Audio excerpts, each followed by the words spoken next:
Hello, this is Rory with the Love Chat, and today's topic is my thoughts, part 2.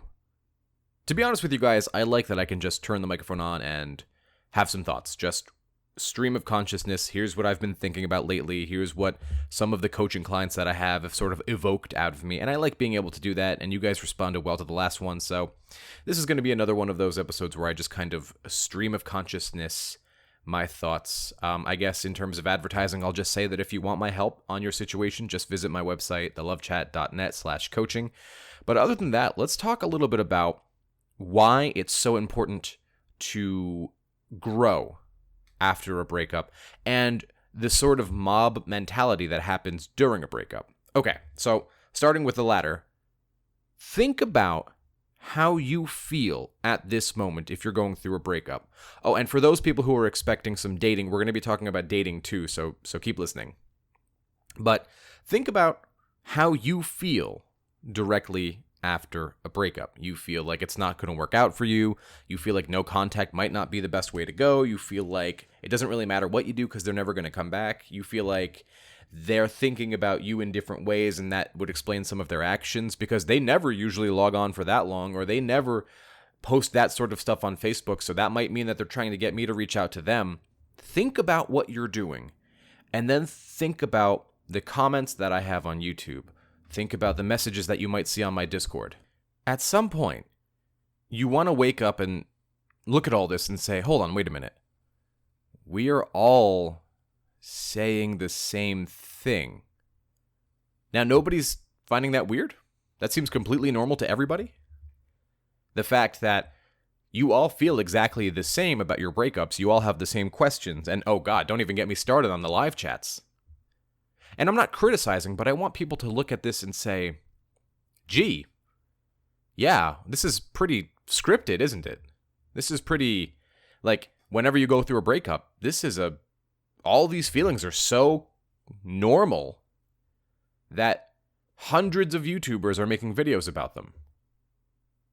And at some point, you just want to look at the situation and go, then maybe if that's the question that I'm asking, and all these other thousands of people are asking, then maybe I should follow the steps of the other thousands of people who are already past this point and look at what they did and just follow suit. Because those are usually the people who win their exes back. Those are usually the people who walk away from this situation feeling better.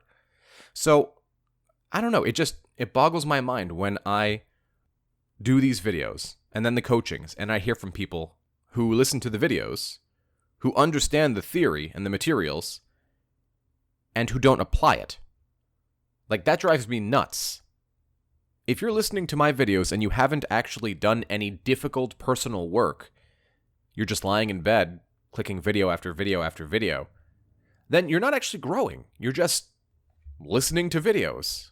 That's like having a cold and putting a Band-Aid on. It doesn't make sense. It doesn't work in the way you're wanting it to work.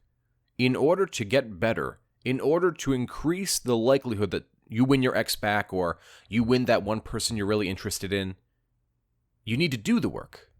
So, I'm going to break it down in the most simple terms possible.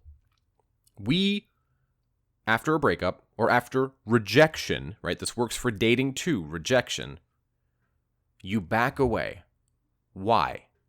You back away because, A, they wonder about you. They begin to miss you when they believe they're not going to hear from you. So that's step one.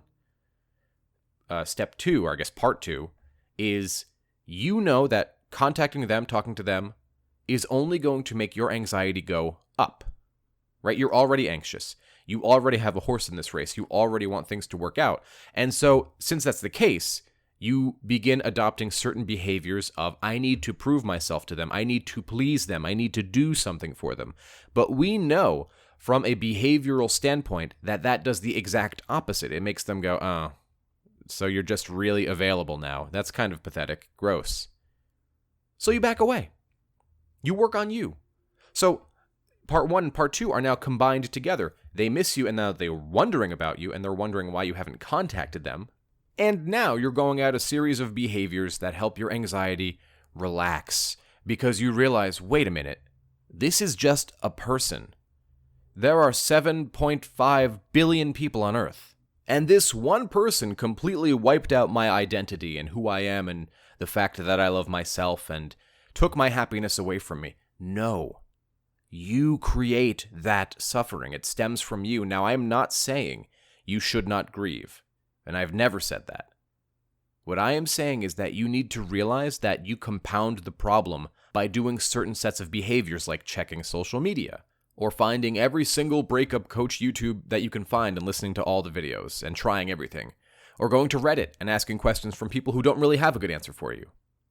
It's impossible to heal if you don't want to heal. If you hold on to the relationship and trap yourself in this purgatory where you're not actually growing, so your value in both your eyes and their eyes isn't actually growing, why should they want to come back? So it's important for you to do the work in the video. Otherwise, it won't work.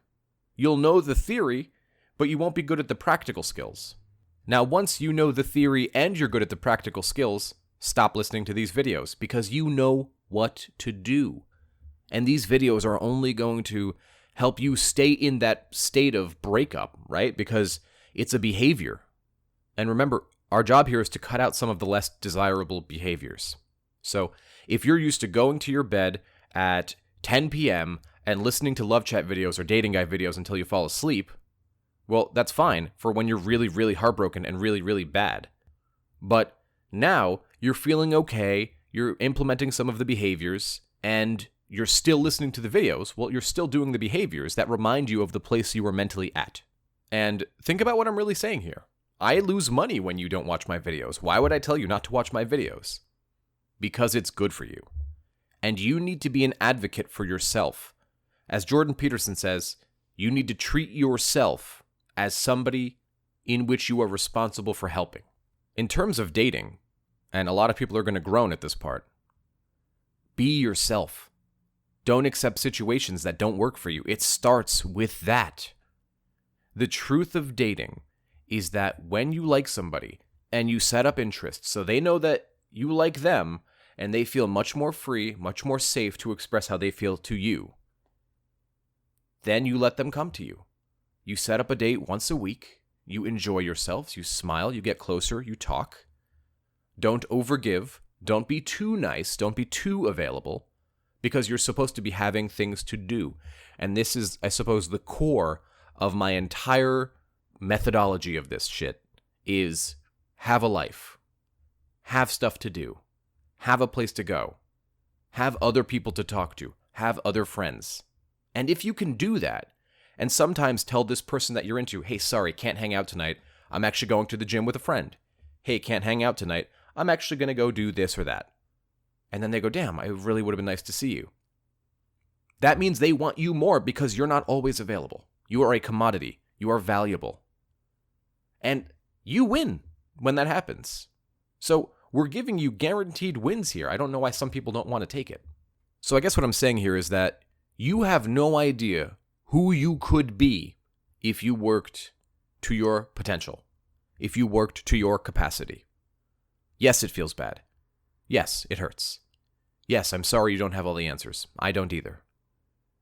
But what I do know, what I can guarantee you 100% of the time is that if you work on yourself and if you address the goals in your lives, the ones that you can control, right? Not the goal of get my ex back, because that's a goal that's contingent on another person, at least half.